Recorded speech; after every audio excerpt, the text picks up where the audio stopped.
ඔයාලට පේනවා ඇති ඉතින් පහතරට සීඩ්ලිං තේ වගාවක් තමයි පෙන්වුවේ. එතකොට දැන් මේ වගේ තනින් තන තමයි ඒතකොට සීඩ්ලිං වගාවක් කියන්නේ. දැන් අපි ඕකේ සාමාන්‍යයෙන් කියන තේ වගාවක් ආකාර දෙකකට දානවනේ. එතකොට තේ වගාවේ ආකාර දෙකෙන් එකක් තමයි VP. VP කියන්නේ vegetative propagation. ඒ කියන්නේ අතු කැලි මේ ගොඩක්ම කොළ කැලි තමයි කොළ පොඩි ඉන්නේ. කියන්නේ මෙන්න මෙහෙම ගන්න. මම ගත්තොත් ඔයාලට ඒක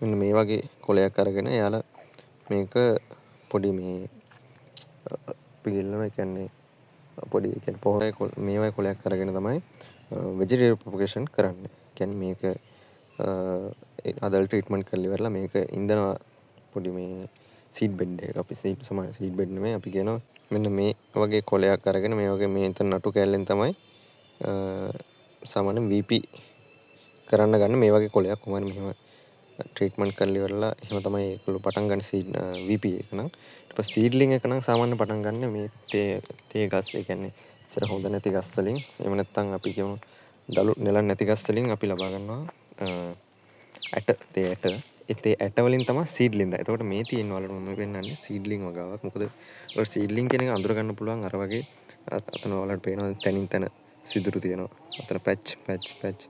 එතකොට සීඩ්ලිං වගාවක ප්‍රධාන ලක්ෂණ තමයි ඒවා. හරිද?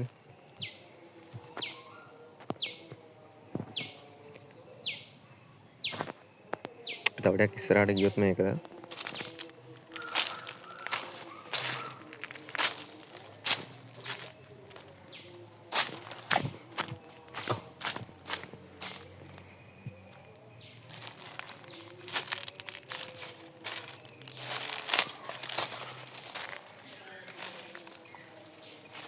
වලට පේනවා විශාල වශයෙන් පැච් තියෙනවා පැචස්. මේ පැචස් තියෙන්නේ මොකද VP නම් මේක තනිකර එක පේලියට වලට දැක ගන්න පුළුවන් උඩරට ගොඩක්ම උඩට තේ වතු වල යායට තේ තියෙනවා. එතකොට සීඩ්ලිං මේ වල ලක්ෂණයක් තමයි මේ විදිහට පැචස් තියෙනවා තනින් තන. හරිද? මේක පැචස් තියෙන එක නම් එච්චර ඉතින් හොඳ තත්ත්වයක් නෙමෙයි. ඒ වුණාට සීඩ්ලිං වගාවේ ලක්ෂණයක් තමයි මේ විදිහට. ඒ කියන්නේ ඒකාකාරව හිටවන්න බෑ සීඩ්ලිංට දානකොට විතරනවා ඒක. එතකොට මෙහෙම තමයි සීඩ්ලිං වගාවක ලක්ෂණ. ඉතින් මේගොල්ලෝ මම දැක්කා ඔයගොල්ලන්ට පේන ඇති අතුරු භෝගයක් විදිහට වගා කරලා තියෙන පොල්. පොල් කියන්නේ ඇත්තටම හොඳ අතුරු භෝගයක් විදිහට. ඒක මේගොල්ලෝ විශාල වශයෙන් නායක වගා කරලා නැහැ. නමුත් පොල් කියන්නේ ඇත්තටම හොඳ අතුරු භෝගයක්. පුවක් එහෙම දාලා තියෙනවා. ඊට පස්සේ අලට පේනවා ග්ලිසීඩියා එහෙම.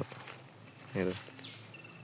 මේ සූම් කරත් ග්ලිසීඩියා දාලා තියෙන. ඒක ඇත්තටම හොඳයි. මොකද පස්සට නයිට්‍රජන් අනම්මනම් ඒ පොහොර හම්බෙන්නේ. ඊට පස්සේ මේ පැලවලට අවශ්‍ය යම්කිසි සෙවණ තත්ත්වයන් හම්බෙන්නේ මේ ග්ලිසීඩියා වලින්. ඉතින් සාමාන්‍ය මේක කුඩා මේ පොඩි තේවත්තක් මම මේ ගන්නෙ. ඉතින් ඇත්තටම පහතරට මේ කියන්නේ පොඩි තේවත්තක් කියන්නේ මේක කියන්නේ සමාගමකට අයිති එකක් නෙමෙයි මේක නිකන් ඉඩම් හිමියෙක් වගා කරන්නයක්. ඉතින් මේක ඇත්තටම ඔයාලට තව දෙයක් දකින්න පුළුවන්. දැන් තේ දළු අපි දන්නවනේ තේ බොනවා හැමෝම සාමාන්‍ය තේ බොන කෙනෙක් කියන්නේ තසීමිත පිරිස තමයි තේ බොන්නේ නැත්තේ. එතකොට ඔයාලට පේනවා දැන් මෙහෙම ගත්තොත් අපි තේ ගහක මේ එන මෙහෙම ඇවිල්ලා දැන් මේගොල්ලෝ නම් හොඳට ඒක මේ කඩලා නම් මොනම් කරලා ලස්සන මේන්ටේන් කරනවා. එතකොට මේ තියෙන්නේ තේ දැල්ලක්. හරිද? good leaf එකක් කියලා කියන අපි කියන one bud and two leaf කියන එක. one bud කියන්නේ එක දැල්ලයි කොළ දෙකයි. හරිද? එතකොට ඔයාලට බලන්න පුළුවන් දැන් මම ඉස්සෙල්ලා කිව්වා ඔයාලට one bud and two leaf තමයි කියන්නේ එක දැල්ලයි තේ කොළ දෙකයි. හරි මේ ඔයාලට පේන එක පැහැදිලිව බලා ගන්න පුළුවන්. මම දැන් පේන හොඳට නේද?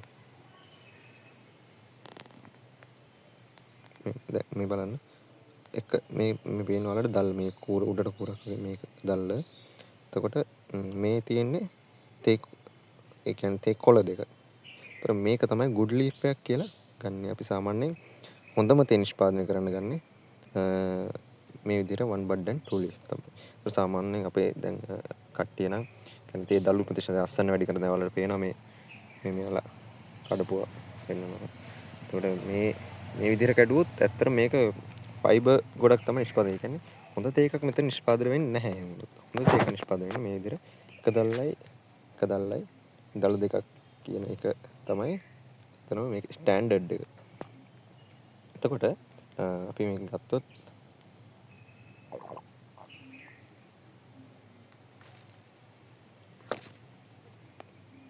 මේක තියෙනවා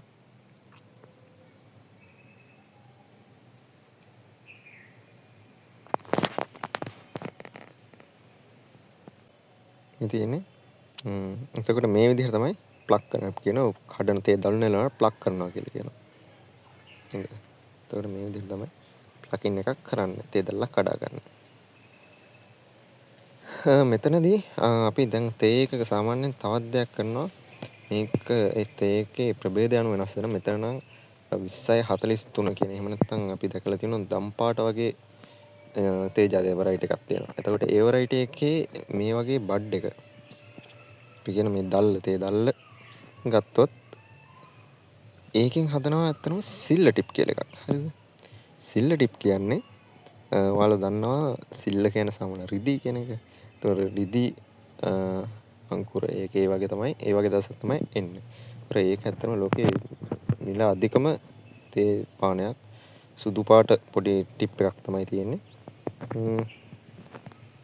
ඉතින් ඊට අමතරව තියෙන එක තමයි ගෝල්ඩන් ටිප් කියන එක.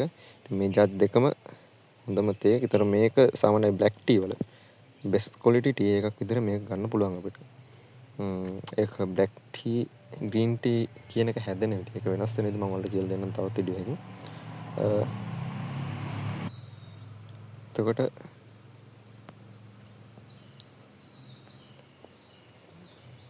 අපේ ලංකාවේ ගොඩක් කට්ටිය ඇත්තටම තේ බිව්වට තේ ගස් දැකලා තියෙන කට්ටිය බොහොම සීමිතයි තේ ගහක්.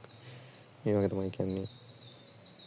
මේ වගේ තියෙන කොලයක් සහිත මෙහෙම තමයි තේ ගස්. ඇත්තටම කියන්නේ දැන් තේ කියන්නේ ඇත්තටම ඇඟට හොඳ පානයක් කැෆේන් කියන්නේ බහුල සාමාන්‍ය හොඳ පර්සන්ටේජ් එකකින් තියෙන හොඳ පානයක් තමයි මේ තේ. ඔයාලත් පටන් ගන්න හොඳ ආයෝජනයක්. මොකද හොඳ ඉල්ලුමක් තියෙනවා ලෝකේ ලංකාවේ තේ වලට. එහෙම නැත්නම් සිලෝන් ටී වලට. සිලෝන් ටී කියන බ්‍රෑන්ඩ් එක තමයි අත්තර මේකේ ලෝකේ තියෙන හොඳම බ්‍රෑන්ඩ් එක තේ වලින්. දැන් කෙන්යන් මාකට් එක කියන්නේ කෙන්යාවේ කට්ටිය වගා කරාට දැන් එයාලා මාකට් එක අල්ලගෙන නමුත් අපිට පුළුවන් මේ විදිහට හොඳ තේ දල්ලක් නෙලලා ඒ අපෙන් ගිලිහෙන මාකට් එක නැවත අපිට ලබා ගන්න. මොකද දැන් අපේ ගොඩක් කට්ටිය අර මේ වගේ බලන්න අපිට පේන දැන් මෙතන මේ වගේ තැන් වලින් ප්ලග් කරාට පස්සේ ඒතර මෙයාලා ගන්නේ one bud and two leaf නෙමෙයිනේ. මෙයාලා ගන්නවා සම්පූර්ණ කොළ දෙක තුනක් ගන්න ෆිෂ් ලීප් එක කියලා කියනවා. සමහරවිට මේ ෆිෂ් ලීප් එක හරිද මෙයාලා ගන්නවා විතර ඒ වගේ ගත්තා ඒ කියන්නේ කොළ දෙකට වැඩිය ගත්තාට පස්සේ ඒක එච්චර හොඳ තේ එකක් නිපද වෙන්නේ නැහැ. මොකද ඒකේ ෆයිබර් කන්ටෙන්ට් එක වැඩි. ඒතොර ඔහොම තමයි ඉතින් තේ කතන්දරේ. අපි බලමු ඉතින් ඉදිරියට අපේ රටෙත් මේ වගේ ව්‍යවසායක බිහි වෙලා ඉතින් ලංකාවේ සිලෝන් ටී කියන නාමය නැවත ගන්න පුළුවන් වුණොත් ඇත්තටම අපිට ලොකු ජයග්‍රහණයක් ඒක නැවතත් ආයෙත් එතකොට මොකද ලංකාවේ නම තමයි එතකොට යන්නේ සිලෝන් කියන සුද්ධ දාපු නම තමයි. උනාට ඒක තමයි බ්‍රෑන්ඩ් එක දැන්. ඒතර ඔයාලට මම ඉස්සෙල්ලා කිව්වා තේ ඇට වලින් තමයි මේ සීඩ්ලින් දාන්නේ කියලා. ඒතකොට තේ ඇට බලා ගන්න පුළුවන් ඔයාලට. මේ මල මේ නම් දැන්ට මල් ටික තමයි දැන් මේ ඇට වේගෙන ඉන්නේ. මේගොල්ලෝ මේක කපලා අයින් කරලා තියෙනවා.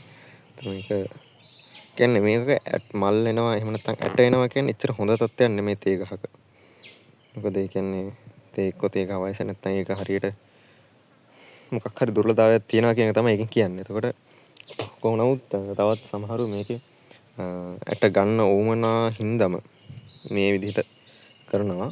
කියන්නේ හරියට ඒකට අවශ්‍ය තත්ත්වයන් නොදී ඇට එන්න තත්ත්වයටපත් කරලා එතනින් ඒ ඇට අරගෙන ඉවරලා මේගොල්ලෝ වගා කරන එහෙම කරනවා. ඒතර තේ මලක් මම හම්බුනොත් ඔයාලට පෙන්නන්නම්. ඔයාලට බලාගන්න පුළුවන් මේ බුලත් ඒ අතරේ දාලා. ඒතර හොඳ අතුරු භෝග කීපයක් දාලා තියෙනවා. තාම මේගොල්ලෝ ප්‍රාථමික මට්ටමින් තමයි මේක කරන් යන්නේ. ඉතින් හිතනවා දවසක හොඳ අස්සන්නක් ගන්න පුළුවන් තේවත්තක් වෙයි. හරියට මේන්ටේන් කරොත් හරියට තත්ත්වයන් අදාළ තත්ත්වයන් ලබා දුන්නොත්. ඉතින් මේ යාලා අලුතෙන් දාපු තේ වගේක්.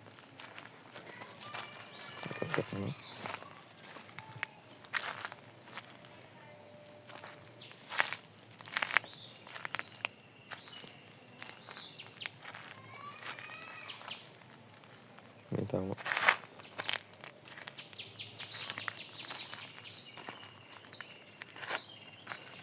ඉතින් මං කිව්වට තේ ඇට මෙතන මේ තියෙන්නේ තේ ඇට. ඉතින් එච්චර හොඳ තත්ත්වයක් නෙමෙයි මේ කොහොමවත්. තේ මලක්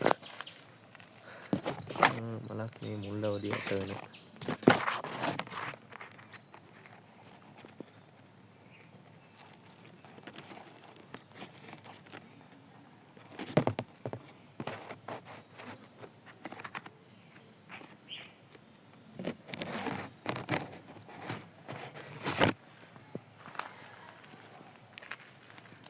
පරවිච්ච මලක් විදියට ඔයාලට පෙන්වන්න පුළුවන් මට. ඉතින් පරවිච්ච නෙමෙයි මේක සාමාන්‍යයෙන් තේ මල තමයි දැන් මේක කියන්නේ. මලේ සක්‍රිය කාලය ඉවරයි. දැන් ඒක ඇත්තටම පර වෙන පැත්තට තමයි එන්නේ. මලක් පෙන්වන්නම් කියලා. ඉතින් මෙන්න තේ මල.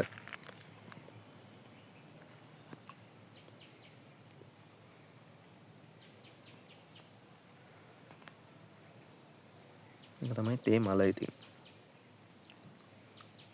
ඉතින් ඔයාලට පේනවා තේ ඇට මල පරාගණය වෙලා එහෙම වෙලා තමයි ඉතින් තේ ඇට හැදෙන්නේ. ඉතින් ඇත්තට හරි සුවඳ මලක් මේක.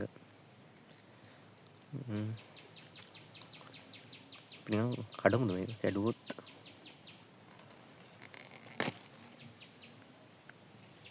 හරිම සුවඳ. ඇත්තටම නිකන් ඇත්තටම ඒ කියන්නේ නාමලක පොඩි සුවඳ ඒ වගේ සුවඳකුත් එනවා. නාමල් වල පොඩි සුවඳක් වගේ.